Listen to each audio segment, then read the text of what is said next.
प्यास से व्याकुल था और ब्राह्मण की झोपड़ी के स्थान पर उसने कंचन महल बना देखा तो उसे बड़ा आश्चर्य हुआ। यहाँ तो ब्राह्मण की झोपड़ी थी और ये महल किसका बन गया। लकड़ियों को बाहर रखा और उस महल के अंदर चला गया। महल के अंदर गया, देखा बड़ी भीड़ लगी है, क्योंकि ब्राह्मण के पास धन आ गया तो सब लोग आने लगे। ब्राह्मण को व्रत पूजन करते देखकर हाथ जोड़कर निवेदन करने लगा कि हे विप्र, भक्ति युक्त मन से आप यह किसका पूजन कर रहे हैं, इस व्रत के करने से क्या लाभ होता है, आप मुझे बतलाइए। तो ब्राह्मण बोला, यह भगवान सत्यनारायण का व्रत पूजन है और इनकी ही कृपा से मेरे यहाँ धन जन आदि की वृद्धि हुई है। ब्राह्मण से व्रत के बारे में जानकर और भगवान का चरणामृत ले और प्रसाद लेने के बाद वह लकड़हारा अपने घर को चला गया और उसने अपने मन में ऐसा सुंदर संकल्प किया कि आज लकड़ियां बेचने से जो धन प्राप्त होगा मैं उसी से भगवान नारायण का उत्तम व्रत पूजन करूंगा। ऐसा मन में संकल्प करने के बाद वह ऐसे सुंदर नगर में गया जहां धनवान लोग रहते थे। वहां जाकर उसे उन लकड़ियों का बिना मूल भाव के ही पहले से चौगुना धन मिला। अगर 100 रुपए की लकड़ी थी तो 400 रुपए मिले। वह लकड़हारा बड़ा प्रसन्न हुआ, पके केले की फली, शक्कर, घी, दूध, दही, गेहूं का चूर्ण इत्यादि लाया। और गेहूं का चूर्ण तो वह अपने घर खर्च के लिए लाया था, लेकिन उसमें से उसने भगवान को प्रसाद बनाया। इसलिए तभी से ऐसी परंपरा चली आ रही है, जब तक इस कथा में आटे का प्रसाद नहीं बनाया जाता है यह कथा पूर्ण नहीं मानी जाती है। उस लकड़हारे ने अपने भाइयों को बुलाकर विधि विधान के अनुसार भगवान सत्यनारायण का व्रत पूजन किया और इस व्रत पूजन के प्रभाव से वह संसार का सुख भोग कर अंत में मोक्ष को प्राप्त हुआ, स्वर्ग लोक को चला गया। इस श्री स्कंद पुराणे रेवा खंडे सत्यनारायण व्रत कथायाम द्वितीय अध्याय संपूर्ण। बोलो सत्यनारायण भगवान की जय, बोलो रास बिहारी लाल भगवान की जय।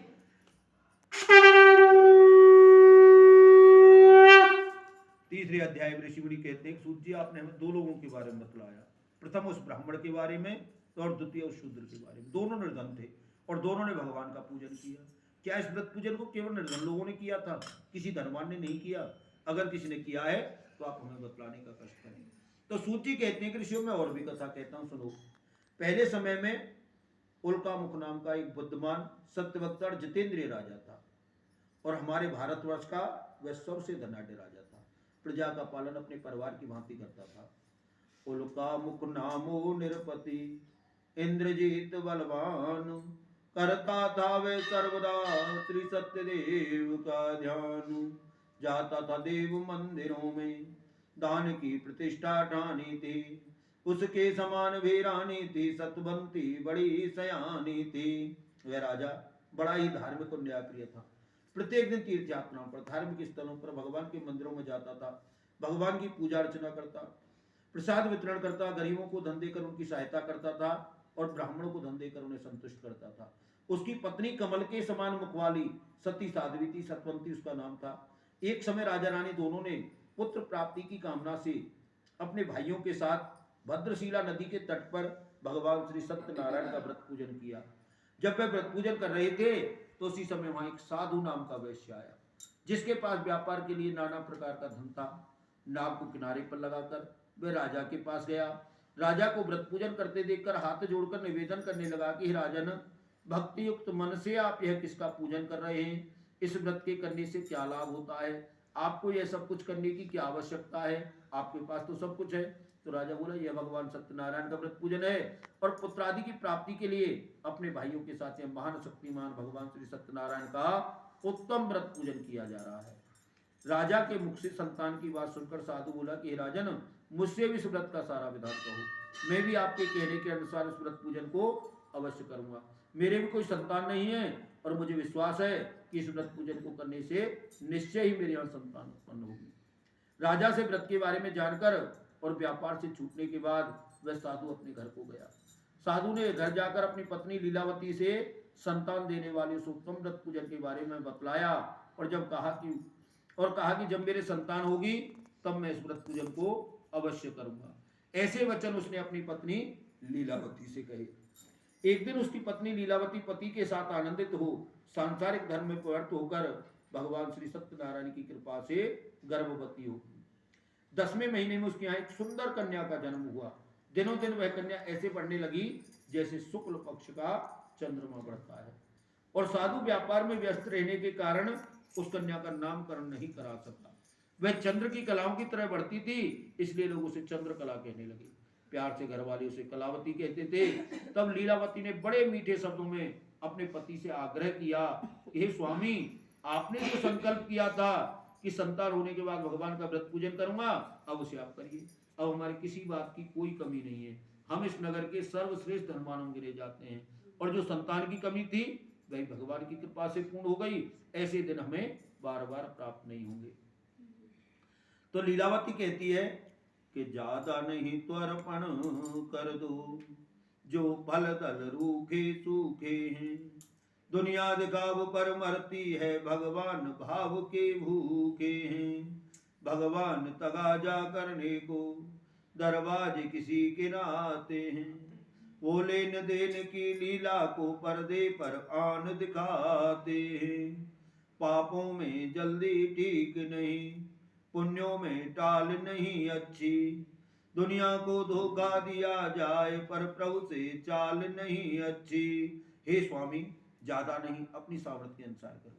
सामर्थ्य के अनुसार ही करना चाहिए, न कम करना चाहिए न ज्यादा करना चाहिए। भगवान को कोई क्या दे सकता है? भगवान तो केवल भाव के भूखे हैं, तीनों लोगों का पालन करने वाले हैं। ना भगवान किसी से ये कहते मेरी पूजा पाठ करो, मेरा अनुष्ठान करो, मेरा यज्ञ करो, लेकिन जो बोला हुआ होता है, जो संकल्प किया हुआ होता है, उसे दुख सुख के रूप में दिखलाते हैं। तो साधु बोला, हे प्रिय, कन्या के विवाह के समय व्रत पूजन करूंगा और दोनों कार्य एक साथ निपटा दूंगा। इस प्रकार अपनी पत्नी को आश्वासन देकर वह नगर के लिए चला गया। नगर में जाकर उसने देखा कि उसकी पुत्री सखियों के साथ खेल रही है, तेजी से युवा हो रही है, ऐसे लग रही है मानो 11 वर्ष की हो गई हो। और हमारे कुल की ऐसी परंपरा है कि 11 वर्ष की अवस्था तक ही कन्या का विवाह कर दिया जाता है। अगर मैं ऐसा नहीं करूंगा तो सारे नगर में मेरी बदनामी हो जाएगी। उसने अपनी पत्नी से सलाह मशवरा किया और अपने दूतों को आदेश दिया कि जाओ और कन्या के योग्य कोई वर देख कर लाओ। साधु की आज्ञा पाकर दूत संपन्न कांचन नगर में जा पहुंचा और वहां पर खोज कर और देखभाल करके एक सुयोग मणिक पुत्र को ले आया। उस सुयोग वर को देखकर साधु ने प्रसन्न मन से अपनी पुत्री का विवाह उस योग्य वर के साथ कर दिया। लेकिन दुर्भाग्य से यह विवाह सनातन रीति के अनुसार नहीं हुआ, गांधर्व रीति का विवाह हुआ।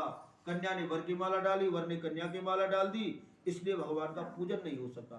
तो भगवान क्रोधित हो गए और साधु को श्राप दिया कि साधु, तुझे दारुण दुख प्राप्त होगा, अत्यधिक दुख प्राप्त होगा। अपने कार्य में कुशल साधु बनिया, अपने काम के प्रति हमेशा सचेत रहता था। नाभों को लेकर, धन को लेकर, दामाद को लेकर व्यापार करने के लिए रत्नसारपुर नगर में जा पहुंचा, जहां रत्नों का भंडार होता है। और वहां राजा चंद्रकेत की नगरी में दोनों ससुर दामाद व्यापार करने लगे। एक दिन भगवान की माया से प्रेरित कोई चोर राजा का धन चुरा कर भागे जा रहे थे और पीछे से राजा के सिपाहियों को आते देखकर उन्होंने उस धन को वहीं नाम में रख दिया जहां वो ससुर दामाद ठहरे हुए थे, तथा चोर भाग गए। और जब राजा के सिपाहियों दोनों के पास धन को रखा देखा तो दोनों को बांध कर ले गए और बड़ी प्रसन्नता से राजा के पास जाकर बोले कि राजन, इन दोनों ने राज खजाने से धन चुराया, इनके बाकी साथी भाग गए, अब आप आज्ञा दें। तो राजा की आज्ञा से उनको कठिन कारावास में डाल दिया गया। उनसे जो धन प्राप्त हुआ वह राज खजाने में जमा करा दिया और उन्होंने जो सफाई पेश की कुछ ना सुनी गई। मारपीट कर पूछा गया तुम्हारे बाकी साथी कहाँ हैं? तो जिन जिन के साथ उनके व्यापारिक संबंध थे वे उनका नाम लेने लगे। सबको पकड़कर जेल में बंद कर दिया। सबसे जो धन प्राप्त हुआ वह राज खजाने में जमा करा दिया। उधर उनकी पत्नी भी घर पर बहुत दुखी हुई। घर में जो धन रखा था चोर चुरा कर ले गए। अन्न की चिंता में कलावती घर घर भिक्षा के लिए ढूंढने लगी और एक दिन एक ब्राह्मण के यहाँ भिक्षा लेने गई तो वहां उसने भगवान सत्यनारायण का व्रत पूजन होते देखा। कथा सुनी, प्रसाद ग्रहण किया, इसलिए देर हो गई। तो लीलावती ने पूछा, हे पुत्री, अब तक कहाँ रही? वह तेरे मन में क्या है? क्योंकि धनवान चाहे दुष्कर्म करे, निद्रा नहीं उसकी होती है। निर्धन को बेमतलब के ही भरपूर बुराई मिलती है। तो कलावती बोली, हे माता, मैंने एक ब्राह्मण के मन वांछित फल देने वाले, सभी मनोरथों को पूर्ण करने वाले भगवान श्री सत्यनारायण का व्रत पूजन होते देखा। कथा सुनी, प्रसाद ग्रहण किया, इसलिए देर हो गई। तो लीलावती को भी याद आ गया कि हमने भगवान सत्यनारायण का व्रत पूजन भूल रखा था और हो सकता है हो ना हो, इसी कारण हमें यह दुख देखने पड़ेंगे। लीलावती ने अगले दिन भगवान सत्यनारायण के व्रत पूजन की तैयारी की और अपने परिवारजनों को बुलाकर भक्ति भाव से भगवान श्री सत्यनारायण का व्रत पूजन किया और वर मांगा कि मेरे पति और दामाद अतिशीघ्र घर आ जाए, जल्दी से जल्दी घर आ जाए। साथ ही प्रार्थना की हम सबका अपराध क्षमा करो। भगवान सत्यनारायण इस व्रत से संतुष्ट हो गए। राजा चंद्रकेतु को स्वप्न दर्शन देकर कहा कि राजन, तुम्हारे जेल खाने में जो कैदी बंदे हैं चोर नहीं व्यापारी हैं, उन्हें सवेरा होते ही छोड़ देना और उनसे जो धन तुमने ग्रहण किया लौटा देना, नहीं तो मैं तेरा धन राजपुत्र आदि सब कुछ नष्ट कर दूंगा। राजा से ऐसा कहकर भगवान अंतर ध्यान हो गए। राजा ने सवेरे उठते ही सभा में बैठकर अपना स्वप्न सुनाया। दोनों वणिक पुत्रों को कैद से मुक्त कर सभा में बुलाया। दोनों ने आते ही राजा को नमस्कार किया और पहली बातों का ध्यान करते हुए डर के मारे कुछ नहीं बोले। न जाने राजा क्या आज्ञा दे दे। तो राजा बड़े मीठे वचनों से बोला, हे महान भागो, भाग्यवश ऐसा कठिन दुख आपको प्राप्त हुआ है और अब आपको कोई डर नहीं है। ऐसा कहकर राजा ने उनको नए वस्त्र आभूषण पहनाए, हजामत आदि बनवाई। उनके जरिए जितना धन एकत्रित हुआ उससे दुगना धन देकर आदर के साथ विदा किया। दोनों वैश्य अपने घर को चल दिए। इस श्री स्कंद पुराणे रेवा खंडे सत्यनारायण व्रत कथायाम तृतीय अध्याय संपूर्ण। बोलो सत्यनारायण भगवान की जय। बोलो जुगल जोड़ी सरकार की जय।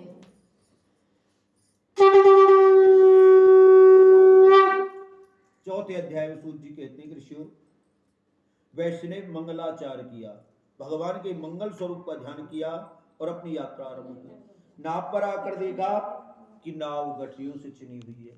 दामाद से बोला, भाई इन गठरियों को खोलकर देखो, इनमें कुछ है या खाली है।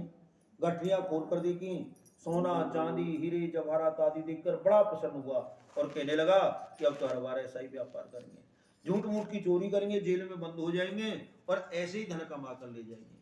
भगवान ने देखा अभी साधु का छल कपट गया नहीं है, तो उन्होंने उसकी परीक्षा लेने के लिए दंडी स्वरूप धारण किया और साधु से आकर पूछा, ही साधु तेरी नाम में क्या भरा हुआ है।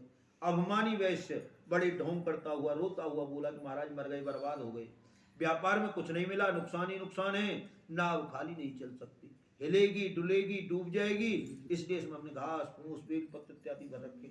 भगवान बोले, जैसा तू कह रहा है वैसा ही हो, तथास्तु, तुम्हारा वचन सत्य हो।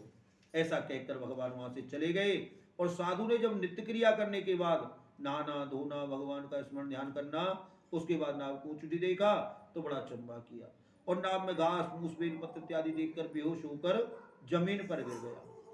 होश में आने पर बहुत दुख प्रकट करके रोने लगा। तब उसका दामाद बोला कि आप दुख ना करें, न बाबा ने कोई श्राप दिया, इसलिए हमें शरण में चलना चाहिए, तभी हमारे मन की इच्छा पूरी होगी। दोनों दंडी भगवान की शरण में पहुंचे और दंड की भांति पृथ्वी पर लेटकर प्रणाम किया और बोले कि हे प्रभु, हमने जो आपसे असत्य वचन कहे थे, झूठे वचन कहे थे, हमारे अपराधों को क्षमा करो। दंडी भगवान बोले, हे साधु, तूने बार बार बोलकर मेरा पूजन नहीं किया, हे कुबुद्धि, हे मूर्ख, तू मेरी पूजा से विमुख हुआ है। तो साधु बोला, हे प्रभु, आपकी मोहमाया के जाल में फंसकर ब्रह्मा आदि देवता भी आपके रूप को नहीं जानते, तब मुझसे अज्ञानी कैसे जान सकता है। आप द्वापर में कृष्ण अवतार में आए, ग्वाल वालों के साथ जंगल में गाय बछड़े चरा रहे, साथ मिलकर भोजन कर रहे ब्रह्मा जी के मन में भावना उत्पन्न हुई कि भगवान ने अवतार लिया है ब्रज में, चलकर भगवान के दर्शन करके आता हूँ। जैसे ब्रह्मा जी आपके दर्शन करने के लिए आए, आप अचानक ग्वाल वालों के मुख को चाटने लगे। ब्रह्मा जी भ्रमित हो गए, ये कैसा भगवान का अवतार है जो साधारण से ग्वाल वालों के मुख को चाट रहा है। ब्रह्मा जी आपके ग्वाल वाल और बछड़ों को चुरा कर ले गए। 1 साल तक आप ग्वाल वाल और बछड़े बनकर रहे। 1 साल बाद ब्रह्मा जी को अपनी गलती का एहसास हुआ, उन्होंने आपसे क्षमा प्रार्थना की।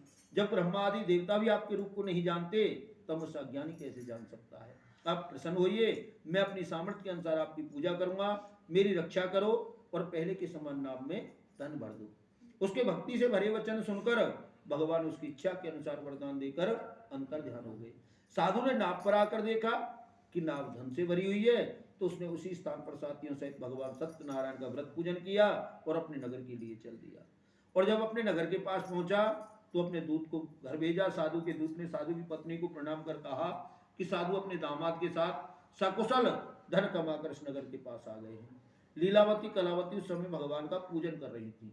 लीलावती ने पूजन समाप्त कर पुत्री से कहा, हे पुत्री, मैं अपने पति के दर्शन के लिए जाती हूँ और तू पूजा समाप्त करके और प्रसाद ग्रहण करके शीघ्र ही वहां जाना। लेकिन कलावती ने विचार किया कि माता तो चली गई और भगवान कौन से देख रहे हैं, कहीं कुछ चढ़ाया कहीं कुछ नहीं चढ़ाया, अधूरा पूजन किया और प्रसाद भी ग्रहण नहीं किया और अपने पति के पास चली गई। पूजन और प्रसाद के अपमान के कारण भगवान ने उसके पति को नाव तथा धन सहित पानी में डुबो दिया। अपने पति को न देखकर कलावती अनेकों प्रकार से रोने लगी, विलाप करने लगी कि बेटी बेटी कला रोवे रोवे बाकी मैया, कंचन भरी नाव डूबे डूब गयो जमैया, जीवन देह नदी बिन वारी, तैसे नाथ पुरुष बिन नारी। और कहने लगी जिस समुद्र में मेरे पति डूबकर मर गए, मैं भी उसमें जल समाधि ले लूंगी। उसकी माँ बोली मेरी बेटी जिंदा नहीं रहेगी, मैं ही जी कर क्या करूंगी। साधु समझ गया अवश्य मेरी पत्नी या पुत्री से कोई भूल हुई है, और यह सब सत्यदेव लीलाधर की लीला है, मैं खुद उनकी माया से मोहित हूँ। वह प्रार्थना करने लगा कि हे प्रभु, हे दीनबंधु, हे दीननाथ, हे सत्यदेव भगवान, मुझसे या मेरे परिवार से अगर कोई भूल हुई है तो मेरे उन अपराधों को क्षमा करो। आकाशवाणी हुई कि हे साधु, तेरी कन्या मेरे पूजन और प्रसाद को त्याग कर आई है, और इसी के अपमान के कारण इसका पति अदृश्य हुआ है। यदि यह घर जाकर पूजन कर प्रसाद ग्रहण करे तो इसे पति अवश्य मिलेगा। ऐसी आकाशवाणी सुनकर कलावती ने घर जाकर पूजन कर प्रसाद ग्रहण किया और आकर अपने पति के दर्शन किए। साधु ने उसी स्थान पर साथियों सहित परिवार जनों सहित भगवान सत्यनारायण का व्रत पूजन किया, और प्रत्येक महीने भगवान सत्यनारायण का व्रत पूजन करने लगा। और इस व्रत पूजन के प्रभाव से वह साधु इस संसार का सुख भोग अंत में गौलोक धाम को चला गया। इस श्री स्कंद पुराणे रेवा खंडे सत्यनारायण व्रत कथायाम चतुर्थ अध्याय संपूर्ण। बोलो सत्यनारायण भगवान की, बोलो गोपी वल्लभ भगवान की, बोलो गरुड़ गोविंद भगवान की।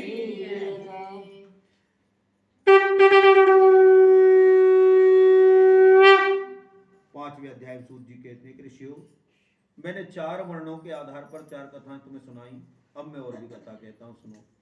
5वें अध्याय में 4 वर्णों के आधार पर 4 कथाएं सुनाई, अब मैं और भी कथा कहता हूं, सुनो। पहले समय में त्वंगध्वज नाम का एक बुद्धिमान राजा था। उसने भगवान का प्रसाद त्याग कर बहुत दुख पाया। एक समय वन में जाकर वन पशुओं को मारकर वह बढ़ के पेड़ के नीचे आया।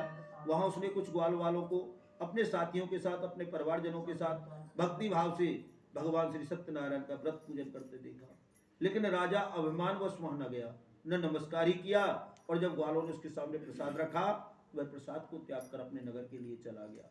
और जब अपने नगर में पहुंचा तो उसने देखा उसके 100 पुत्र थे, वे नष्ट हो गए, धनराज नष्ट हो गया। तो वह समझ गया सब भगवान ने किया, प्रसाद त्यागने के कारण हुआ है। तो विश्वास करके उन ग्वालों के पास गया और विधि विधान पूर्वक पूजन कर प्रसाद ग्रहण किया, तो सब कुछ पहले जैसा ही हो गया। और फिर लंबे समय तक राज्य का सुख भोग कर मरने पर स्वर्ग लोक को चला गया। जो मनुष्य इस परम दुर्लभ व्रत को करता है अथवा भक्ति भाव से इस फलदायिनी कथा को सुनता है, भगवान की कृपा से उसे धन की प्राप्ति होती है, निर्धन धनी हो जाता है, और बंदी बंधन से मुक्त होकर निर्भय हो जाता है। संतानहीनों को संतान प्राप्त होती है, और सब मनोरथ पूर्ण होकर अंत में वैकुंठ धाम को जाता है। कोई उन्हें काल कहता है, कोई ईश, कोई ईश्वर, कोई सत्यदेव, कोई सत्यनारायण। वह अनेक रूप धारण करते हैं, अनेक रूप धारण करके सभी के दुखों को दूर करते हैं। जिन्होंने पहले जन्म में इस व्रत पूजन को किया है, अब उनके अगले जन्म की कथा कहता हूँ। वृद्ध सतानंद ब्राह्मण ने सुदामा का जन्म लिया और भगवान श्री कृष्ण का ध्यान कर मोक्ष को प्राप्त किया। पहले जन्म में गरीब ब्राह्मण के यहाँ जन्म लिया और अगले जन्म में भी गरीब ब्राह्मण के यहाँ पैदा हुए। संदीपन ऋषि के आश्रम में उज्जैन नगरी जब शिक्षा ग्रहण करने के लिए जा रहे तो बीरावान जंगल में उनके पैर में कंटक चुभ गया, बड़ी पीड़ा होने लगी, कराहने लगे। उसी मार्ग से भगवान श्री कृष्ण जा रहे और सुदामा की कराहने की आवाज सुनकर भगवान कृष्ण रुके और सुदामा के पैर का कंटक अपने मुख से निकाला। दोनों में मित्रता हुई, साथ साथ शिक्षा ग्रहण करने लगे। और जब गुरु जी का दिया हुआ पाठ सुदामा जी ना सुना सके तो जिन भगवान कृष्ण के मुख में 4 वेद, 6 शास्त्र, 18 पुराण, 64 विद्याओं को जानने वाले त्रिकालदर्शी भगवान श्री कृष्ण भी कहने लगे, गुरु जी मुझे भी पाठ याद नहीं है। गुरु जी ने दोनों को दंड दिया, जाओ जंगल से भोजन पकाने के लिए लकड़ियां तोड़ लाओ। गुरुमाता ने कुछ गुड़ चने दिए जो सुदामा के पास थे। दोनों जंगल में जाकर पेड़ों पर चढ़ गए। अचानक बारिश होने लगी और सुदामा को भगवान की माया के द्वारा अति तीव्र भूख लगने लगी। उसने विचार किया, अपने हिस्से के गुड़ चने खा लेता हूँ, कृष्ण के हिस्से कृष्ण को दे दूंगा। लेकिन अपने हिस्से के गुड़ चने खाने के बाद जब उसकी भूख शांत ना हुई, उसने विचार किया तो राजकुमार 56 भोग 36 व्यंजन खाने वाला है, कहाँ गुड़ चने खाएगा। सारे गुड़ चने सुदामा खा ले। भगवान तो सब कुछ जानते थे। नीचे उतरते कहने लगे, मित्र सुदामा बड़ी भूख लगी है, गुरु माता ने जो गुड़ चने दिए थे निकाल लो, दोनों भाई मिल बांट के खा लेंगे। जिन भगवान को न कभी भूख लगती है, न प्यास लगती है, न सोते हैं, न जगते हैं, न जन्म लेते हैं, न मृत्यु को प्राप्त होते हैं। बिन पग चलई सुनई बिन काना, बिन कर कर्म करें विधनाना, ऐसे भगवान कह रहे हैं मित्र सुदामा बड़ी भूख लगी। तो सुदामा बोला भाई वो गुड़चनित में खा गया। भगवान बोले अरे सुदामा तूने दूसरे का खा इसलिए तुझे निर्धनता प्राप्त होगी। सुदामा निर्धन था, दरिद्र नहीं था। सुदामा जैसा संतोषी ब्राह्मण कोई नहीं हुआ। तो निर्धनता का श्राप भगवान ने सुदामा को दे दिया। दोनों गुरु आश्रम में पहुंचे और शिक्षा पूर्ण करने के बाद दोनों अपने अपने घर गए। दोनों का विवाह संस्कार हुआ। निर्धनता बहुत अधिक बढ़ गई तो पत्नी के आग्रह करने पर सुदामा भगवान कृष्ण के दर्शन के लिए द्वारकापुरी गए। भगवान कृष्ण ने सुदामा को 2 लोक दिए। जब सुदामा को ज्ञान हुआ कि उनका मित्र कोई साधारण मनुष्य नहीं है, परम ब्रह्म का अवतार है, तो उन्होंने अपने महल में प्रवेश नहीं किया। महल के द्वार पर बैठकर भगवान कृष्ण का ध्यान किया और मोक्ष को प्राप्त किया। और वह लकड़हारा भील गोराज बना और भगवान श्री राम को गंगा पार उतार कर उनकी कृपा से स्वयं भी भवसागर से पार हो गया। उल्का मुख नाम के राजा दशरथ हुए और भगवान श्री रंगनाथ जी की सेवा पूजा कर और भगवान श्री राम के वियोग में प्राण त्याग कर मोक्ष को प्राप्त किया। राम राम कहे राम कहे, राम राम कहे राम, तन पर हर रघुवर विरह राव गयो सुरधाम। साधु नाम का वैश्य सत्यव्रत है राजा मूर्ध्वज बना। वैसा सत्यव्रत है राजा बना, उसने अपने पुत्र को आरे से चीर कर भगवान कृष्ण को अर्पण कर मोक्ष को प्राप्त किया। महाराज तुंगध्वज स्वयं भूमन हुए, उन्होंने हमारी वर्ण व्यवस्था की, हमें 4 वर्णों में विभक्त किया, ब्राह्मण वैश्य क्षत्रिय और शूद्र। चारों वर्णों के आधार पर कार्य विभक्त किए और भगवान में सभी भक्ति युक्त कर्म कर और सभी को वैष्णव पद पर लगाकर मोक्ष को प्राप्त किया। श्री स्कंद पुराणे रेवा खंडे सत्यनारायण व्रत कथायाम 5वां अध्याय संपूर्ण। बोलो सत्यनारायण भगवान की, वृंदावन बांके बिहारी लाल की। श्रीमन नारायण नारायण नारायण भजमन नारायण नारायण नारायण लक्ष्मी नारायण नारायण नारायण भजमन नारायण नारायण